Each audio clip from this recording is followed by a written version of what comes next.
այս ամբողջ նախորդ տարին եւ դրանից առաջ ինչու միայն նախորդ տարին 2018 թվականի սկիզբներից սկսած արդեն քանի տարի անում 8 տարի շարունակաբար իրենք փորձել են այս կամ այն ճանապարհով հալածանքի ենթարկել Վեհափառ Հայրապետին, ամբողջ հայ եկեղեցին,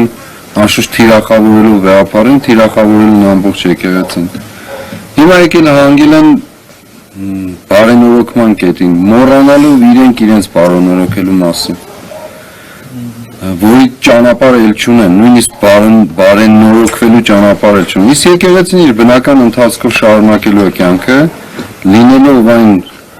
վերջին, ինչպես միշտ ասել եմ, խրամատը մեր այս փլված կյանքի մեջ,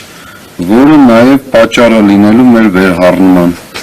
Իրենք թող փորձեն ինչպես ուզում են, եւ դա իմիջիալոց ներողություն եմ խնդրում։ Շատ հակասահմանադրական է, ուղիղ հակասահմանադրական, այս սա է ահաբեկչությունը։ Եվ ես ինչ եմ ասել դատարանում է, որ մենք ոչ թե ահաբեկիչներ ենք, այլ հակաահաբեկիչներ ենք, մենք դուրս ենք եկել ահաբեկություն իրականացնողների դեմ,